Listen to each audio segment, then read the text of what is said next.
Gente, olha só, é fácil conhecer o pecado. A gente experimenta o pecado a todo tempo, talvez faça parte aí da nossa natureza, mas sem entrar muito nessas questões, eu quero aqui falar dessa natureza do pecado, daquilo que basicamente a gente precisa conhecer. Abra sua Bíblia ou você anote esse texto para você depois meditar no Salmo número 51, um salmo de Davi, que ele declamou esse salmo quando o profeta Natã veio confrontá-lo acerca do seu pecado com Batseba. E Davi, ele escreveu esse salmo, ou ele cantou esse salmo, ou ele declamou esse salmo, dizendo assim: tem misericórdia de mim, ó Deus, por teu amor, por tua grande compaixão, apaga as minhas transgressões. Lava-me de toda a minha culpa e purifica-me do meu pecado. Pois eu mesmo conheço as minhas transgressões e o meu pecado sempre me persegue. Contra ti, só contra ti pequei e fiz o que tu reprovas, de modo que justa é a tua sentença e tem razão em condenar-me. Aqui ele continua discorrendo a respeito desse tema e eu quero tratar com você, querido telespectador, daquilo que esse texto pode nos ensinar. Quando nós falamos que você precisa conhecer o pecado, não é para experimentar e nem vivê-lo. É exatamente conhecer para você, sair fora, cascar fora do pecado. Exatamente. E a primeira coisa que você precisa conhecer sobre o pecado é que Davi aqui, ele entendeu essa realidade. Ele estava lá no palácio, sem fazer nada, ocioso, quando deveria ter ido para a guerra, aí olha numa janela aqui, outra ali, viu uma linda mulher, a tomou, só que essa mulher era casada, deu problema, ele adulterou, a mulher engravidou, então ele chamou o marido não veio, ou quando veio, não se deitou com a sua mulher, o que aconteceu? Davi mandou matá-lo. Enfim, a primeira coisa que precisamos conhecer no pecado é que o pecado, ele não pode ser escondido. Lá no livro de Êxodo, capítulo 32, 23, nos ensina assim: o vosso pecado vos há de achar. Não tem nada que a gente faça de errado que isso não seja revelado. Um dos maiores erros do homem, desde o início, desde Adão, é achar que poderia esconder o pecado, esconder de Deus o pecado. Imagina nessa relação, nós, Deus e o outro. Se nós sabemos do nosso pecado, Deus também conhece dessa história de 3, 2 sabem do pecado pelo menos. Aí já é a maioria que já sabe. Ou seja, esse pecado, ele não podendo ser escondido, ele só vai nos trazer problemas. Porque ele lá dentro, sendo remoído dentro de nós, esse pecado só vai nos gerar problemas. Outra coisa que Davi nos ensina aqui com este salmo é que o pecado, ele nunca é sem vítima. Aqui, o que aconteceu com Urias, esposo de Batseba? Foi afetado. Batseba foi afetada? Claro.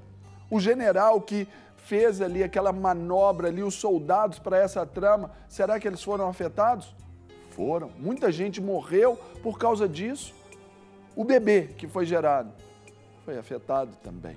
Então, o pecado sempre vai fazer as suas vítimas, seja em grande proporção ou em menor, mas quem comete sempre é o primeiro a ser alvo dessa culpa, porque nós colhemos o que nós plantamos, não é assim?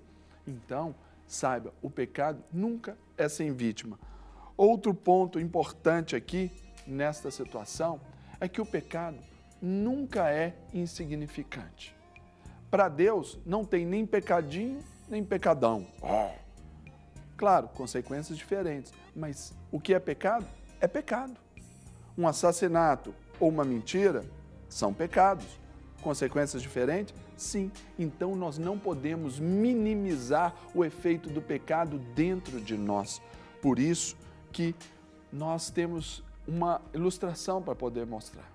Imagine que eu te ofereça uma água, um copo com água, e eu diga para você, esta água está 50% contaminada.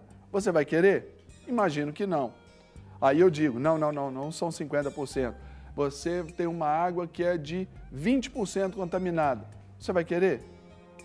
Independentemente da contaminação, do seu nível, essa água está contaminada, sendo 1%, ainda assim queríamos beber? É assim o pecado em nós. Não adianta ser ele grandão, pequeno, ele nunca vai ser insignificante. Quando a gente pensa no pecado, a gente também pensa, como Davi aqui falando que ele sempre persegue, é porque o pecado ele não pode ser esquecido.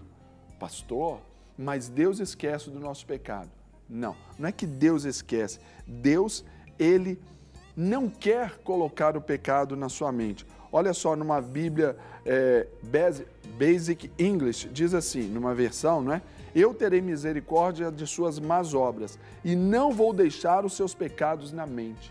Ou seja, quando nós confessamos o pecado e temos essa mudança de atitude, Deus, na sua onipotência, ele consegue tirar o pecado da mente. Mas nós, nem sempre não, porque as marcas são em nós mesmos, por isso que o pecado não é insignificante. E para encerrar agora, o último ponto que a gente aprende, o pecado nunca vai além do perdão de Deus. Ninguém, preste atenção nessa frase, ninguém ganha de Deus no dar. Então, Deus, ele está pronto para perdoar os nossos pecados. Basta que estejamos indo até Ele, peçamos o perdão e nos arrependamos dos nossos caminhos maus. Aí, os pecados, não é, que cometemos, as penalidades, elas virão, porque muita coisa certamente tem consequência, mas essa absolvição no tribunal celestial certamente virá para Deus, porque Deus, ele nos oferece o perdão e a penalidade, ela já foi paga lá na cruz. A pergunta então para você nesta devocional, você conhece o seu pecado? Você quer o perdão de Deus? Você sabe onde está buscando esse perdão? Você sabe onde está buscando esta paz? Se você for olhar só para você, vai ser como Davi, este lamento aqui o tempo todo. Mas se você colocar ali aos pés da cruz, certamente você terá paz em todos os seus dias. Que esta palavra te abençoe, assim como me abençoou também. E agora eu peço Carol Malta para fazer essa oração por nós. Não é, Carol Malta? Amém, amém, Serginho. Glória a Deus. O pecado não é insignificante. Precisamos. Às vezes, nós pecamos aí por atacado, mas na hora de confessar, você tem que confessar a varejo, tem que dar nome ao pecado, viu? Tem que identificar aquilo ali, para que a gente arranque aquilo da nossa história, para que a gente entenda, né, o que é que nós pecamos e a gente tenha uma vida diferente. Arrependimento é você trocar a direção que você estava antes. Então precisamos saber o que fazemos de errado para a gente mudar de comportamento. Vamos orar ao Senhor, pedindo que Ele venha nos convencer do pecado, da justiça e do juízo, para que aí sim haja transformação na nossa história.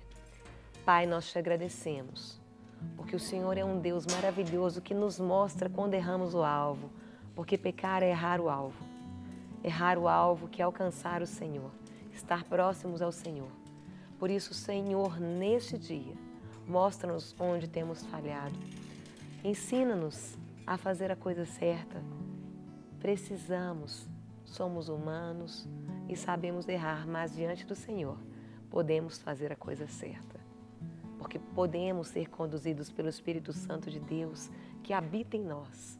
Esse sim pode nos conduzir a não errar este alvo.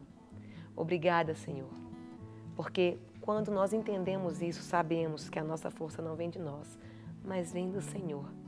E podemos sim ter a certeza que podemos ter uma vida diferente, comportamentos diferentes, pensamentos diferentes, falas diferentes, atitudes diferentes, porque sim, seremos conduzidos por Ti. Obrigada, porque o Senhor nos dá a oportunidade de fazer algo novo nesse dia e de produzir coisas novas por meio da Tua palavra. Eu oro abençoando cada pessoa que nos assiste num leito de hospital. Eu oro abençoando cada pessoa que nos assiste dentro de uma penitenciária.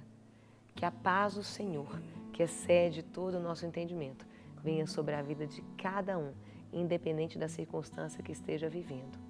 Nós te amamos, nós te bendizemos, nós te glorificamos, no nome de Jesus. Amém? Para receber todas as novidades do canal, inscreva-se e se curtir o vídeo, clique em gostei. Aproveite para acompanhar a Rede Super nas redes sociais.